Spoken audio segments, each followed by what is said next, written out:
Assalamualaikum warahmatullahi wabarakatuh. Selamat sore teman-teman semua. Perkenalkan, nama saya Umi Nur Hidayah, mahasiswa manajemen semester 6. Di sini saya akan melakukan wawancara kepada salah satu pelaku usaha di bidang UMKM kuliner yang ada di wisata Kampung Jawi Kota Semarang. Untuk itu, yuk ikutin rangkaian semua videonya sekarang.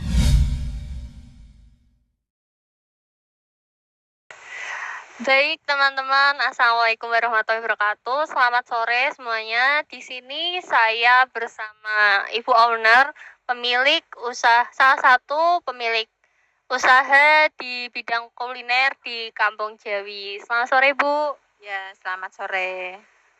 Di sini saya akan mewawancara Ibu sekitar 10 menit aja. Boleh meminta waktunya Bu? Boleh? Baik, bisa kita mulai ya Bu. Ya. Untuk pertanyaan pertama, bisa memperkenalkan nama terlebih dahulu dan nama usaha yang Ibu jalankan. Perkenalkan, nama saya Ibu Ida, pemilik usaha UMKM di Kampung Jawi, usaha ndok cenil telur puyuh.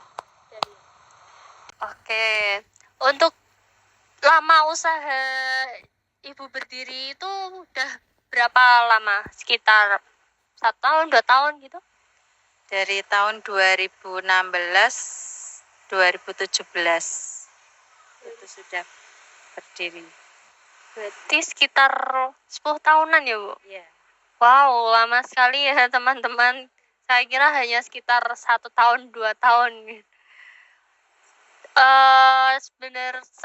Sebelumnya saya ingin menanyakan di Kampung Jawi sendiri tuh apakah hanya ada makanan dan usaha yang Ibu sebutkan tadi atau ada macam-macam lapak lainnya? Bisa disebutkan Bu?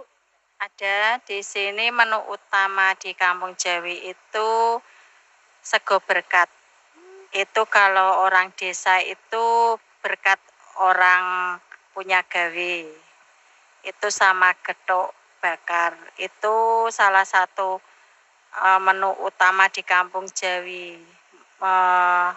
Menu juara pertama Kampung Jawi bisa masuk di UMKM kuliner. Apa tadi Bu? Sego berkat ya Bu? Berarti itu isinya nasi, mie kering, telur, serundeng.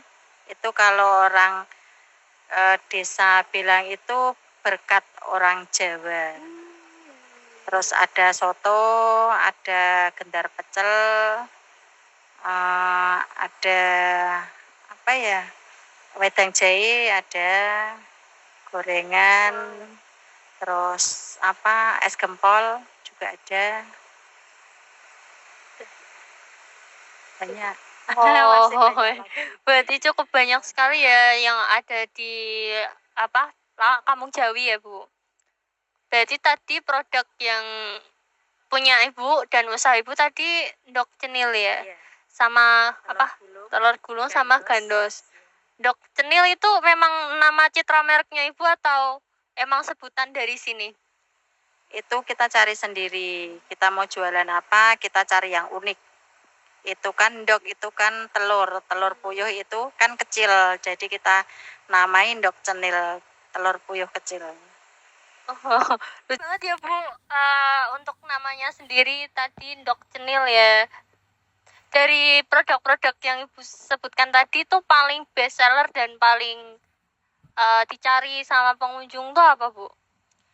Kalau di sini tuh sering dicari itu yang unik di sini sego berkat, cuman kadang nggak jualan. Terus ada yang lain, gendar pecel, itu kan makanan khas desa, soto, es campur, masih banyak lagi.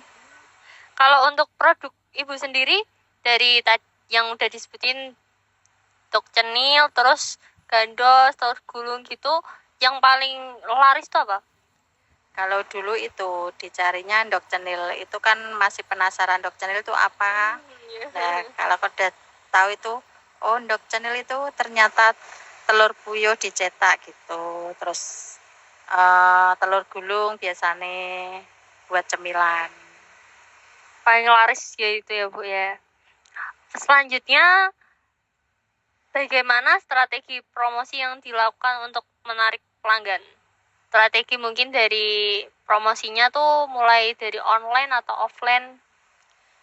Kita dari online bisa, dari offline kita kalau ketemu teman, temu orang di jalan itu pasti kita suruh mampir ke Kampung Jawi. Kalau nggak tahu kita cari di Google Map. Kalau di online itu kita buat status tiap hari, terus di TikTok, IG, YouTube juga ada semuanya. Berarti nggak hanya promosi online, offline pun juga dilakukan ya Bu di sini ya, biar menambah pengunjung yang datang ya Bu. Oke. Selanjutnya, bagaimana proses produksi dan pengadaan bahan baku yang dilakukan setiap harinya? Pengadaan kita fresh tiap hari.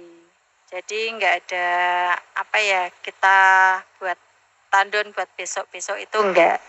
Jadi tiap hari kita fresh, kita sediakan walaupun bahannya sulit, insya Allah bisa.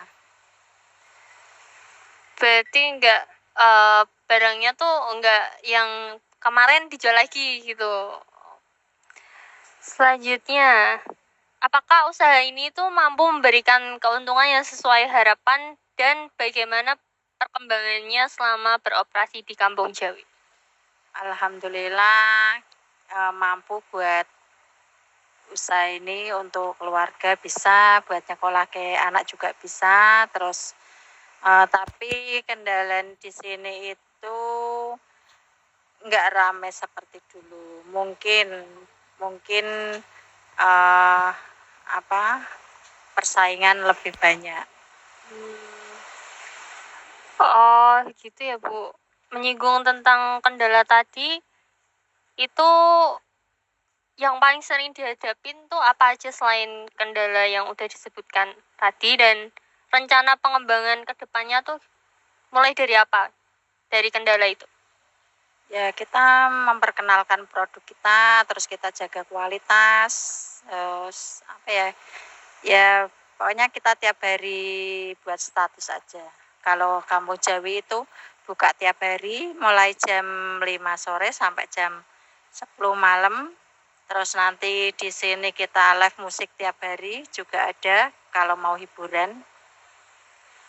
Berarti udah ada strateginya untuk menghadapi kendala yang ada ya Bu ya. Baik, pertanyaan terakhir, part terakhir ini Bu.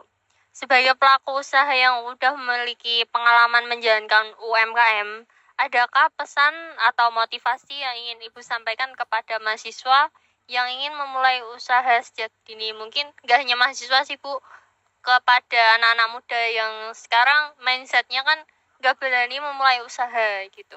Ya, kita tetap semangat, jangan malu buat usaha. Toh kita nggak seterusnya kita ikut orang.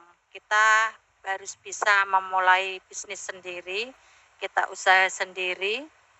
Terus itu kalau kita untuk anak-anak zaman sekarang, jangan sungkan untuk mencoba makanan zaman dulu. Kita nikmati makanan zaman dulu dari untuk zaman sekarang lebih enak mana. Kita memperkenalkan makanan zaman dulu. Gitu ya Bu. Terima kasih sekali ya Bu atas jawaban yang Ibu sampaikan tadi, sangat membuka pola pikir anak muda di luar sana.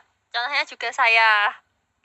Jadi berdasarkan hasil wawancara, usaha ini memiliki peluang pasang yang baik karena didukung oleh lokasi wisata, produk yang diminati pengunjung, serta strategi operasional yang dijalankan.